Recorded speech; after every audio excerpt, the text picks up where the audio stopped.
राष्ट्रपति नाम तो सुना ही होगा, पर इस कुर्सी में आखिर पावर कितनी है? आज ना हम इसी सवाल की जड़ तक पहुंचेंगे। तो चलिए राष्ट्रपति भवन के इस पावर टूर पे चलते हैं। तो प्रेसिडेंट ऑफ इंडिया, इस टाइटल का असली मतलब क्या है? क्या ये सिर्फ एक सेरेमोनियल पोस्ट है, एक रबर स्टैंप, या फिर उनके पास रियल पावर भी होती है? फर्स्ट सिटीजन होने का आखिर मतलब क्या है? और सबसे जरूरी सवाल, इन्हें चुनता कौन है? आज इन सारे सवालों के जवाब मिलेंगे। तो आज हम क्या क्या जानने वाले हैं। सबसे पहले देखेंगे कि फर्स्ट सिटीजन होने का मतलब क्या है। फिर प्रेसिडेंट का पूरा इलेक्शन प्रोसेस समझेंगे। ऑफिस के रूल्स और प्रिविलेजेस क्या हैं ये भी जानेंगे। और हाँ, प्रेसिडेंट को हटाने का तरीका क्या है इस पर भी बात करेंगे। आखिर में देखेंगे कि अगर ये कुर्सी खाली हो जाए तो व्हाट्स नेक्स्ट, मतलब पूरी A to Z journey step by step. तो चलिए शुरू करते हैं सबसे पहले और सबसे बेसिक सवाल से। आखिर प्रेसिडेंट का रोल क्या है? देखिए, इलेक्शन प्रोसेस कैसे होता है ये समझने से पहले ये जानना जरूरी है कि इस पद पर जो बैठता है वो आखिर करता क्या है। संविधान में ना प्रेसिडेंट को नॉमिनल हेड या डे ज्यूरे हेड कहा गया है। अब इसका मतलब क्या है? सिंपल भाषा में समझें तो देश का सारा काम प्रेसिडेंट के नाम पर होता है। सारी एग्जीक्यूटिव पावर्स ऑन पेपर उन्हीं के पास हैं, लेकिन असली में इन पावर्स को यूज कौन करता है? प्राइम मिनिस्टर और उनकी काउंसिल ऑफ मिनिस्टर्स। मतलब वो है फॉर्मल हेड, रियल हेड नहीं। तो प्रेसिडेंट हैं कौन? उनके पास 3 मेन टाइटल्स हैं। पहला, वो हेड ऑफ द कंट्री हैं, मतलब पूरे देश का चेहरा। दूसरा, फर्स्ट सिटीजन ऑफ इंडिया, जो देश की यूनिटी का सिंबल है। और तीसरा, जो कि बहुत इंपॉर्टेंट है, वो है supreme commander of the defence forces, army, navy, air force, तीनों के कमांडर। मतलब युद्ध का ऐलान करना हो या शांति का, फाइनल कॉल उन्हीं का होता है। तो ये सिर्फ टाइटल्स नहीं, बहुत बड़ी रिस्पॉन्सिबिलिटीज हैं। ओके, तो अब सवाल ये है कि कोई स्टॉप जॉब तक पहुंचता कैसे है? क्या हम और आप सीधे जाकर प्रेसिडेंट के लिए वोट करते हैं? नहीं, बिल्कुल नहीं। इंडिया के प्रेसिडेंट का इलेक्शन प्रोसेस काफी यूनिक और सच कहूं तो फैसिनेटिंग है। चलिए इसे डिकोड करते हैं। तो भाई, प्रेसिडेंट बनने के लिए एलिजिबिलिटी क्या है? आर्टिकल 58 के हिसाब से 4 मेन शर्तें हैं। पहला, आप इंडिया के सिटीजन होने चाहिए। दूसरा, आपकी एज कम से कम 35 साल होनी चाहिए। तीसरा, आप में लोकसभा का मेंबर बनने की क्वालिफिकेशन होनी चाहिए। और चौथा, आप कोई ऑफिस ऑफ प्रॉफिट होल्ड न करते हों, मतलब कोई सरकारी फायदे वाला पद। जैसा मैंने पहले कहा, ये एक इनडायरेक्ट इलेक्शन है। मतलब हम आम जनता डायरेक्ट वोट नहीं करते, बल्कि हमारे चुने हुए रिप्रेजेंटेटिव्स यानी हमारे एमपीज और एमएलएज वो वोट करते हैं। ये सब मिलकर एक इलेक्टोरल कॉलेज बनाते हैं जो प्रेसिडेंट को चुनता है। तो इस खास वोटर्स लिस्ट यानी इलेक्टोरल कॉलेज में कौन कौन शामिल है? लोकसभा और राज्यसभा के सारे इलेक्टेड एमपीज, सभी स्टेट्स के इलेक्टेड एमएलएज, और हाँ, दिल्ली और पुडुचेरी के इलेक्टेड एमएलएज भी। अब इम्पॉर्टेंट बात यह है कि कौन वोट नहीं कर सकता। तो नॉमिनेटेड एमपीज और लेजिस्लेटिव काउंसिल्स के मेंबर्स यानी एमएलसीज इस इलेक्शन में वोट नहीं करते, ये याद रखिएगा।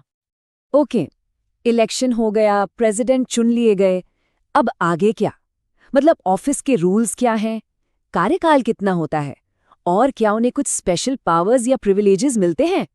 चलिए अब राष्ट्रपति भवन के अंदर की जिंदगी पर एक नजर डालते हैं।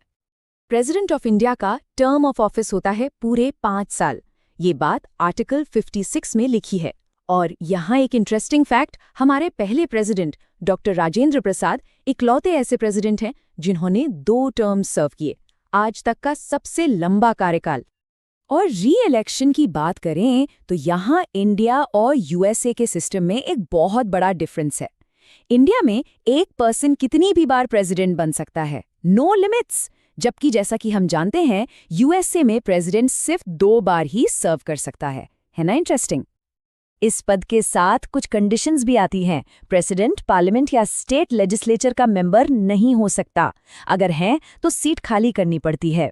और अब सबसे बड़ी बात, उन्हें अपने कार्यकाल के दौरान किसी भी क्रिमिनल प्रोसीडिंग से पूरी इम्यूनिटी मिलती है। मतलब उन पर कोई एफआईआर या केस नहीं हो सकता। हाँ, सिविल प्रोसीडिंग शुरू की जा सकती हैं, पर वो भी 2 महीने का एडवांस नोटिस देने के बाद ही। अच्छा, अब एक बहुत ही सीरियस टॉपिक पर आते हैं। क्या प्रेसिडेंट को उनके 5 साल के टर्म से पहले हटाया जा सकता है? जवाब है हाँ। लेकिन ये प्रोसेस इतना आसान नहीं है, ये बहुत ही मुश्किल है और इसे कॉन्स्टिट्यूशन की भाषा में इम्पीचमेंट कहते हैं।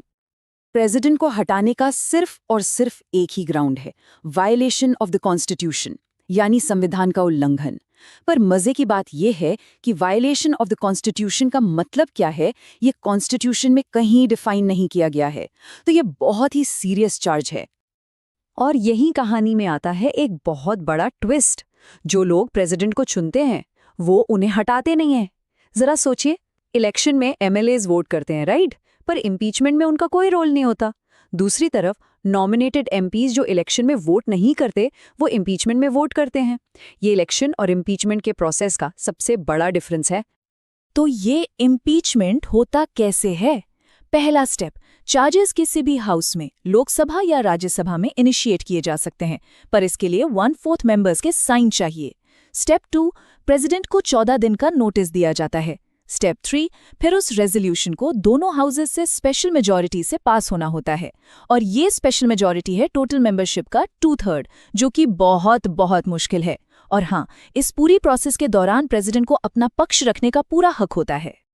और अब एक फन फैक्ट, या यूं कहें कि एक पावरफुल फैक्ट। आज तक इंडिया के इतिहास में किसी भी प्रेसिडेंट को इम्पीच नहीं किया गया है, एक भी नहीं। इससे आप अंदाजा लगा सकते हैं कि ये प्रोसीजर कितना रेयर और सीरियस है। तो चलिए अब अपने आखिरी सेक्शन पर आते हैं। मान लीजिए प्रेसिडेंट की कुर्सी खाली हो जाती है किसी भी वजह से, जैसे डेथ, रेजिग्नेशन या रिमूवल। तो फिर क्या होगा? Who's next? देश का हेड कौन बनेगा? हमारे कॉन्स्टिट्यूशन मेकर्स ने इसका भी पूरा इंतजाम किया है। लाइन ऑफ सक्सेशन एकदम क्लियर है। अगर प्रेसिडेंट का ऑफिस वेकेंट होता है तो वाइस प्रेसिडेंट एक्टिंग प्रेसिडेंट के तौर पर काम करते हैं। अगर किसी वजह से वाइस प्रेसिडेंट भी अवेलेबल नहीं है तो चीफ जस्टिस ऑफ इंडिया, और अगर सीजेआई भी नहीं है तो सुप्रीम कोर्ट के सीनियर मोस्ट जज ये जिम्मेदारी संभालते हैं। सिस्टम एकदम प्रूफफुल है। और ये सिर्फ किताबी बातें नहीं हैं, ऐसा असल में हो भी चुका है।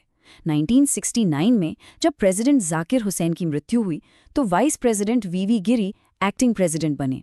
फिर जब वीवी गिरी ने प्रेसिडेंट का इलेक्शन लड़ने के लिए रिजाइन कर दिया, तब उस समय के chief justice of India M H Hidayatullah ने एक्टिंग प्रेसिडेंट का पद संभाला था। ये हमारे कॉन्स्टिट्यूशनल सिस्टम की स्ट्रेंथ को दिखाता है। तो आखिर में सवाल ये है, प्रेसिडेंट का रोल सेरेमोनियल है, सिंबॉलिक है, लेकिन वो कॉन्स्टिट्यूशन के प्रोटेक्टर भी हैं। ये एक तरह का पैराडॉक्स है ना? और ये हमें एक बहुत बड़े सवाल के साथ छोड़ जाता है कि असली पावर आखिर किसके हाथ में है? एक तरफ फॉर्मल हेड और दूसरी तरफ रियल एग्जीक्यूटिव, यानी चुनी हुई सरकार। जरा सोचिएगा इस बारे में।